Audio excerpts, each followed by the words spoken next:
E aí eu quero saber aí, cara, porque tem aquela polêmica de treinar ou não exercícios isolados, né? Treinar bíceps, treinar tríceps. É uma perda de tempo mesmo, Bel, ou não? Não. Na verdade, essa polêmica também surge naquele mesmo contexto, né? Do treino tempo eficiente, do iniciante muitas vezes não precisar realmente treinar isolado, né? E a questão da otimização do tempo. Realmente, se a gente for pensar em básicos multiarticulares, multiarticulares são o quê? Né? São os exercícios que mexem mais de uma articulação. Então, supino é multiarticular, desenvolvimento é multiarticular, remada, puxada, agachamento, leg press, todos são exercícios multiarticulares. Quais são os isolados? Rosca bíceps, rosca tríceps, flexão plantar, cadeira extensora, cadeira flexora, né? Só para a galera se situar. Realmente, se a gente for pensar no iniciante, no desempenho, nas atividades da vida diária, os exercícios básicos multiarticulares são mais importantes, né? Eles trabalham diferentes grupos musculares simultaneamente, coordenação motora, tem maior transferência para as atividades esportivas da vida diária, né? Otimiza o seu tempo dentro da academia, já que você não está treinando o tríceps isolado, para depois treinar o deltoide, para depois treinar o peitoral, você treina, por exemplo, no supino, os três juntos, né? Então, nesse contexto, realmente o iniciante talvez não precise do isolado. Principalmente aquele iniciante que não quer treinar, que não gosta de treinar, e que você tem que meio que favorecer a adesão dele ao protocolo. Você tem que mostrar que aquilo ali é interessante e é fácil de incorporar no dia a dia, né? Então, realmente, o iniciante, alguns atletas, né, determinados exercícios isolados podem ser dispensáveis. Porém, quando a gente quer hipertrofia, né, ainda mais buscando simetria, proporção, o isolado se torna extremamente necessário, né? Primeira coisa, se a gente for pensar nos multiarticulares, você fica engessado em demandas máximas, né? Você exige mais do músculo, você estimula mais o músculo numa angulação específica. Se a gente for pensar, por exemplo, para o tríceps, onde que a gente tem maior carga sobre o tríceps num supino? Nos 90 graus de flexão de cotovelo, mesma coisa de desenvolvimento, né? Mesma coisa para o bíceps na remada, para o bíceps na puxada. Então, se eu quero explorar diferentes amplitudes, ainda mais a galera que defende só multiarticular, defende amplitude acima de tudo, né? Que é uma incoerência, porque se você quer realmente bater na tecla, martelar na amplitude, você precisa dos isolados para explorar torques adequados em determinados ângulos articulares, né? Então, se eu quero estimular o bíceps mais quando ele está mais alongado, eu vou precisar de um Scott, que a gente vai ter aquela carga máxima quando a gente está com o bíceps mais alongado, né? Quem fez Scott sabe que para tirar daqui é difícil, aqui fica fácil. Onde a puxada e a remada estimulam o bíceps, fica fácil. Ele estimula mais no início. Quer estimular o bíceps mais alongado, eu posso botar no inclinado, né? Vou trabalhar com ele mais alongado e vou aumentar a demanda aqui para amplitude final de movimento, né? Isso tudo vai gerar uma resposta hipertrófica diferenciada, né? O Thiago já deve ter falado disso. Ele falou Então, das angulações, falou dos hoje tem estudos torques. mostrando que quando a gente trabalha o músculo mais alongado, até mesmo com menor carga, a gente pode potencializar a hipertrofia, né? Então, por exemplo, um tríceps francês, ele gera maior hipertrofia de todas as cabeças do tríceps do que um tríceps rosca convencional, mesmo botando menor carga, né? Entre outros exercícios, por cadeira flexora, ela, né, com o músculo mais alongado, a gente vai ter uma maior hipertrofia do que uma mesa flexora. Se a gente for comparar isso a multiarticulares, a gente, por exemplo, não vai conseguir encontrar multiarticulares que trabalhem com boa sobrecarga, altos graus de flexão do joelho, né? Ou que estimule o bíceps nessas determinadas amplitudes. A galera fala tanto em falha.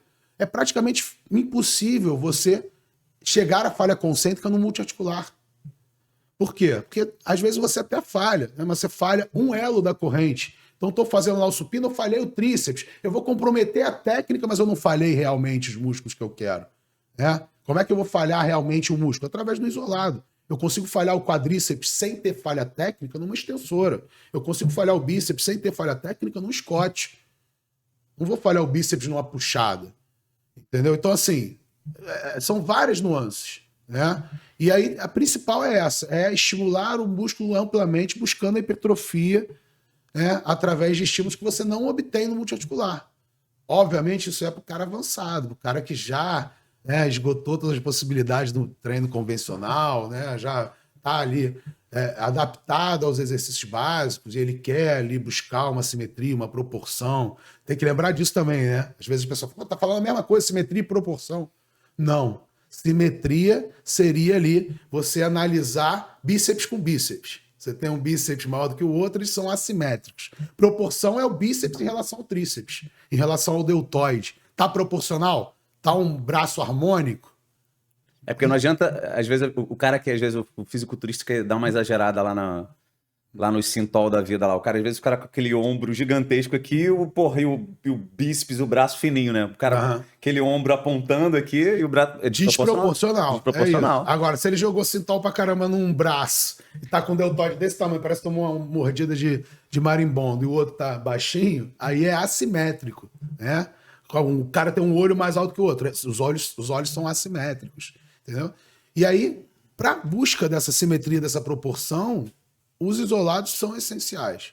Então, assim, numa escala de prioridade, a gente pode até estabelecer que para a maioria das pessoas, né, para a maioria dos objetivos, os multiarticulares básicos devem ser priorizados em detrimento dos isolados. Quando a gente fala de hipertrofia, aí vai depender do caso. Em muitos casos, o isolado vai ser a prioridade. E aí, nesse caso, a gente já entra, pegando esse gancho aí do isolado, a gente entra na questão da ordem, né, Bel? Então, assim... que hoje o grupo lá do teu grupo e o grupo do Simão é o grupo que mais estuda a ordem no mundo, né? Provavelmente é que mais tem estudo sobre esse assunto, né?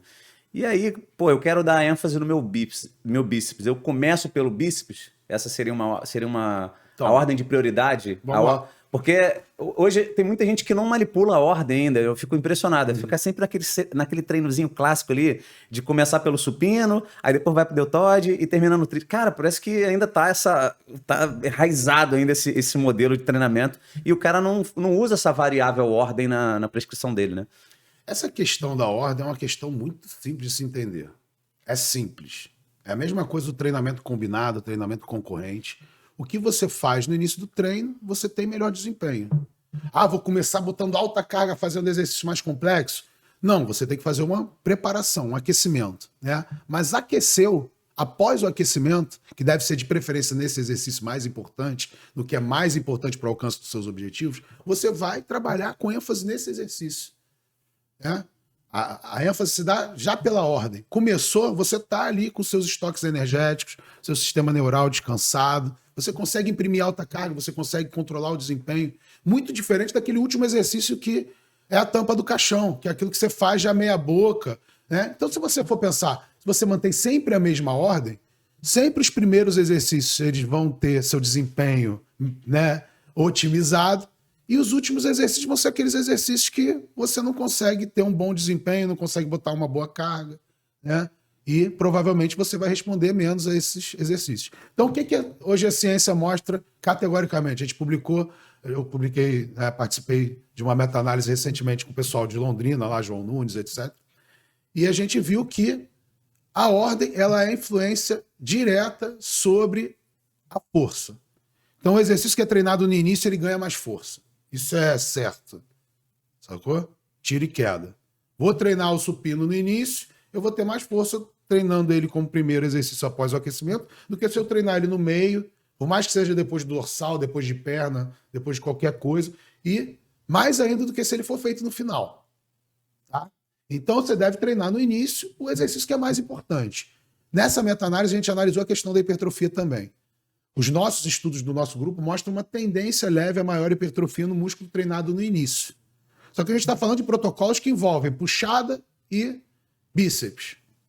Então, quando o bíceps estava no início, a puxada estava no final. Quando a puxada estava no início, o bíceps estava no final. Então, essa inversão das ordens que envolve o mesmo grupamento talvez não tenha influência. Tem um estudo que compara tríceps testa com supino e tem dois outros grupos que fazem os dois exercícios. Um começa pelo tríceps testa, outro começa pelo supino. Esse estudo não mostra a diferença. Só que são dois exercícios que trabalham supino, trabalham tríceps, né? Então, assim, o exercício em si, quando se fez teste de força, o exercício treinado no início tinha maior ganho, assim como todos os estudos no nosso grupo, né? A gente faz bíceps, tríceps no início, a gente tem maior ganho de força nos exercícios do que se a gente fizer no final. Principalmente se os outros exercícios se envolverem nesse mesmo grupo. Você acabou de assistir um corte do podcast A Vida é um Caos. E para você assistir o episódio completo é muito simples, é só você pegar o link que está aqui na descrição deste vídeo. E se você tem um canal de corte e quer usar o conteúdo do podcast A Vida é um Caos, fique à vontade. A única coisa que eu peço é que você coloque o link do episódio completo na descrição.